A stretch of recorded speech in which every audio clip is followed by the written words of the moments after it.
김병기 의원이 아마 출마를 했는데 네네. 서영교 의원과 네네. 이 김병기 의원 둘러싸서 뭐 아들 국정원 네네. 그 채용 특혜 네네. 그 부인과 뭐 국정원 간부 간의 통화 녹취록이 공개됐다. 그 김병기 의원이 직접 나서서 만약에 조금이라도 아들이 국정원에 채용되는 과정에 잘못이 있다면 의원직 사퇴하겠다고까지 나왔는데 네네. 어떻습니까? 이 부분 관련해서 또 동료 의원들은 김병기 의원 믿는다. 뭐 박선원 의원이나 정청래 의원은 또 이렇게 지지하는 이해한다라고 하는 그런 SNS에 글도 올렸는데 정석 의원은 이 사안은 어떻게 보세요? 이 원내대표 경선 과정에서 또 이 그러니까 의혹이 그게 제기가 그 됐는데. 김병기 의원 그 배우자하고 예. 국정원의 기조실장하고 이야기한 건데 저는 뭐 인사청탁이라기보다는 무슨 하소연 같았습니다. 저는 그 아들 문제와 관련해서는 개인적으로 김병기 의원하고 제가 5선이고 3선이지만 예. 뭐 친구로 지내고 있습니다. 예. 과연 그런 얘기를 한번 들었거든요. 아들 거기 취업하려고 했었는데 아버지가 거긴데 굉장히 그게 롤 모델이었고 멋있게 보였던 것 같아요. 예. 그래서 그 들어갔는데 다 합격하고도 결국은 아버지가 야당 의원이라는 것 때문에 두 번이나 떨어지고 2014년에 예. 그래서 또 다시 이게 세 번째 겁니다. 세 번째 예. 응시였는데 그런 분위기가 되니까 그다음에 야당이었거든요. 또 같이 옛날 근무했던 경력 그런 인연이 있으니까 그 배우자가 전화를 했던 것 같은데 저는 하소연했다고 봅니다. 근데 결국 그 당시 또 안 됐거든요. 예. 안 됐는데 이게 결국은 유출된 거는 이현수 실장이 유출했을 가능성도 전 제로라고 보고요. 공직자로서 자세가 돼 있는 예. 분인데 그다음에 배우자가 공개했을 리도 없는 거고 결국 이게 이현수 실장이 윤석열 대통령이 특검 때 결국은 그 국정원 예산 낭비 그 최경환 전 장관하고 같이 조사받을 때 그때 구속됐거든요. 사실은. 그렇기 때문에 그 당시 국정원이나 아니면 검찰에서 이현수 실장의 휴대전화 포렌식하면서 복사해 뒀던 그게 유출됐을 가능성이 매우 높다라고 저는 생각을 합니다. 특검 수사 과정에서 예, 확보했었던 일종의 네. 그 증거 비슷하게 예. 있었던 것들이 유출됐다. 좀 그래서 이게 유출된 게 상당히 무슨 정치 공작적인 그런 배후가 있지 않나 그런 의심도 듭니다. 예. 의원들께 민주당의 의원들도 그런 의심들을 하는 분들이 많이 있고요. 그래서 저는 뭐 이게 의원들에게 직접적인 부정적인 영향을 미칠 이 김병기 의원에 관련해 갖고 뭐 부정적인 영향을 미칠 것 같지는 않습니다. 의원들도 그런 의심을 갖고 있기 때문에 예.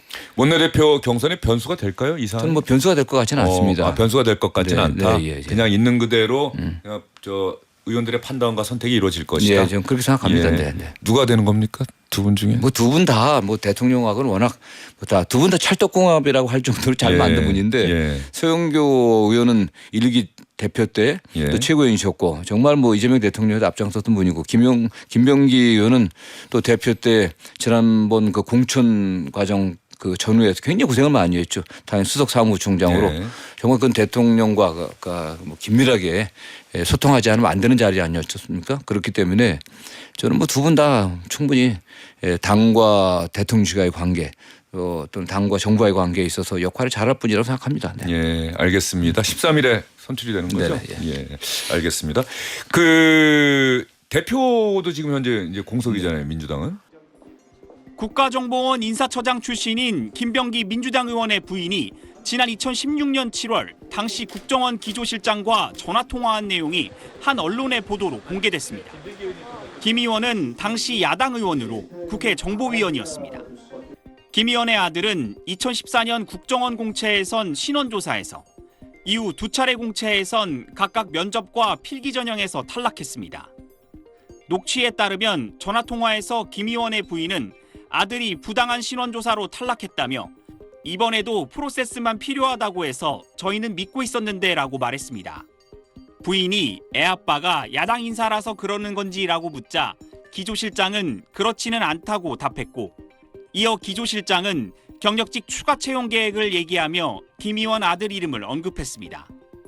이 통화 이후인 지난 2017년 김 의원의 아들은 국정원에 합격했습니다. 김 의원은 청탁 의혹을 전면 부인했습니다. 자신의 아들은 오히려 2014년 신원조사 합격이 번복돼 탈락했다며 당시 아들에게 문제가 있어 탈락된 거였다면 의원직에서 사퇴하겠다고 반박했습니다. 특히 아들 채용과 관련해 2018년 국정원에 대한 행정감사를 비롯해 여러 차례 검증을 받았지만 문제가 없었다고도 강조했습니다. 감찰 감사에서 다 했는데 당연히 아무 문제가 없었다고 나왔고요. 행정감사 당시에 이 문제를 조사를 했습니다. 근데 조사를 했을 때도 저 문제가 없는 것으로 김 의원은 부인의 통화도 기조실장이 먼저 전화해달라고 한 것이라며 민주당 원내대표 선거를 앞두고 통화 내용과 입장문이 유출된 경위가 의심스러운 만큼 경찰에 수사를 의뢰하겠다고 밝혔습니다. SBS 송기준입니다.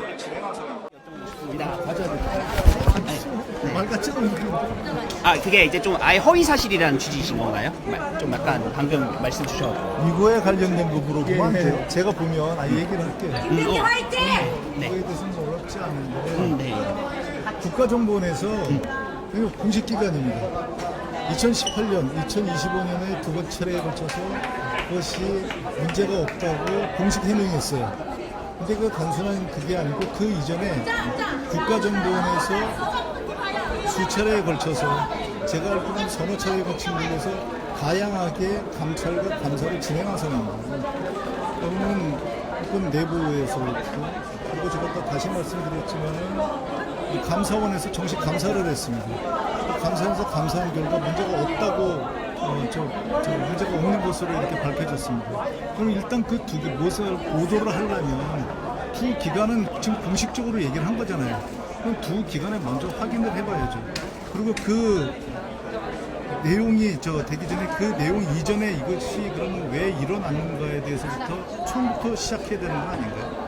처음부터 시작하면 제 아들이라서 얘기를 하면은 그러니까 신원조회까지 다 통과됐던 사람이 어떻게 2, 3주에 신원조회가 갑자기 신원조회에서 떨어져가지고 탈락이 될 수 있는 것부터 말해야 되는 거 아닌가요? 1차 때 말씀하시는 거죠? 그렇습니다. 그러니까 탈락이 돼야 되는 신원조회까지 다 통과됐다는 걸 나중에 저희가 지금 보도한 거와 반대로 해가지고 저도 다 제가 거기서 근무를 했으니까 다 들었거든요.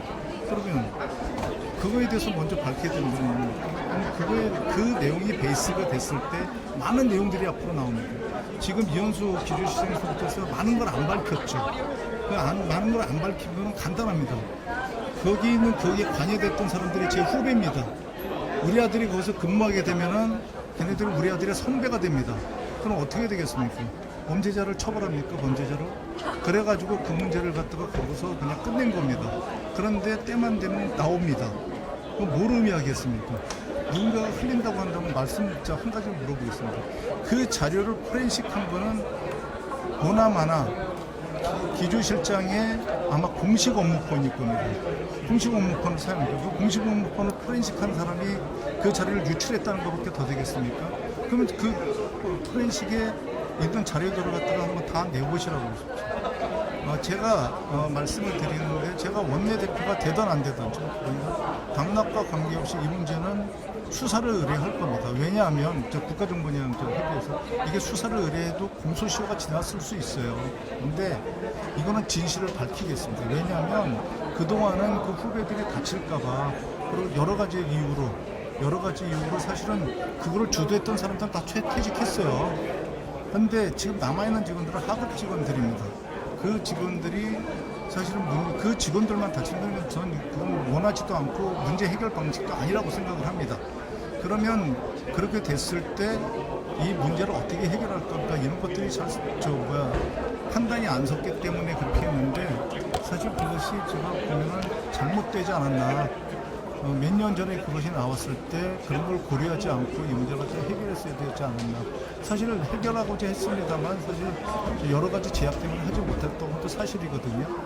그러니까 그런 문제들을 갖다가 이렇게 제가 대강의 얘기를 해서 혹시 또 오해가 생길지 모르겠는데 그런 문제가 있었다는 걸 말씀드리고요. 우선 취재를 하시기 전에 그러니까 감사원의 감사와 국가정보원에서의 그 공식 자료를 갖다 해명을 듣기 바랍니다.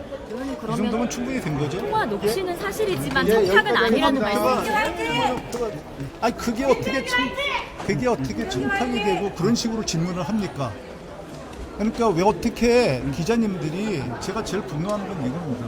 어떻게 기자님들이 피해자 입장에서의 보도를 하지 않고 그 자극적인 보도를 갖다가 그것도 내용도 다 있지도 않은 내용 하나를 가지고 왜곡을 해서 보도를 하는 데에 대해서 저는 정말 분노를 합니다. 왜냐하면 그게 제 문제라면 제가 얼마든지 얘기했는데 그건 자식의 문제입니다.